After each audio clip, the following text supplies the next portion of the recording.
Mareyaha dekedaha Somaliland Saciid Xasan Cabdilaahi oo weheliyo ku-xigeenkiisa Cabdilaahi Xasan Matan ayaa maanta si wadajir ah u soo dhaweeyay markabkii ugu weynaa ee ku soo xidha dekeda magaalada Xeebta Berbera kaasi oo cabirkiisu gaarayo 210 mitir isla markaana sida 1400 ku dhawaad container waxaana kamid ah hadaladoodii dheera abid ee dekeda ku soo xidha ee dhererkiisuna uu yahay 210 mitir tirada containerada uu Suudaan uu yahay 1300 1400 container oo dhow sidii horeba loo sheegay containeradii u badnaa ee soo gaadha dekedu inta jirtay waxa ahayd markabkii siday 700 710 meelaha laakiin maanta waa double waa yani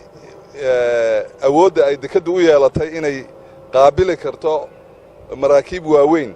shaqaaluhuna u tababaran yihiin ayaa cadaynaysa maanta runtii shaqaalaha dekeda Berbera qaybta marinisku way ismuujiyeen waxaanay muujiyeen inay xirfad iyo aqoon badan barteen kalsooni buuxdana ay Jamhuuriyadda Soomaaliland ku qabto markab kasta oo xajmi kasta la inay soo xidhi karaan runtii aniga farxad dheeraad ayay tahay maanta waa maalin taariikhi ah waxaan halkan uga mahad celinayaa madaxweynaha Jamhuuriyadda Soomaaliland oo isaguna tacab badan geliyay shaqaalaha iyo dekedaba run ahaantii mar labaad iyo mar saddexaad waxaan u mahadnaqayaa dhammaan shaqaalaweynaha dekeda guud ahaan gaar ahaan qaybta mariinka oo runtii maanta farxad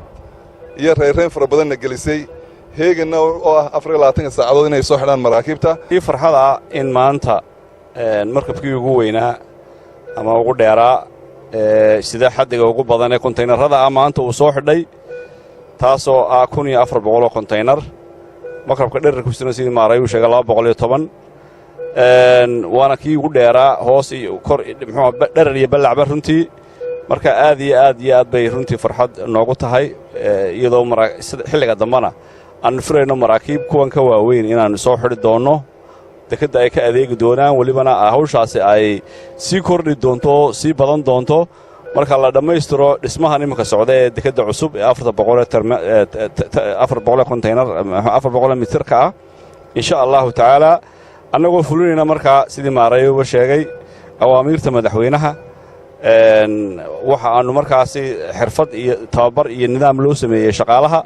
traiska arkaysaan BBE-ga waxaan la yiraahdaa ee magaranaysaa dadku inay arkaana iyo life jacketkii oo iyadana la hayo inta walibana maareenka ku jirtay gelaysa ay joogto waxaanu filaynaa in halka aanu ka sii ambaqaadno ay hore u sii marto insha Allah taala badan yihiin hadii aan ku sheego ilaa China wuxuu soo maray Imaaraadka wuxuu soo maray Jidda wuxuu soo maray Salaala dhulkaas oo dhan buu isu soo maray containerada ugu badan ee loo iman jiray hal mar kabsido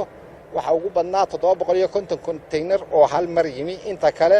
600 550 480 waxsa maanta kan wuxuu sidaa 1400 oo dhow oo container ma sha Allah وعبد الرشيد مبارك عبدي عبد الرشيد سول جوب تشوك TV بربرة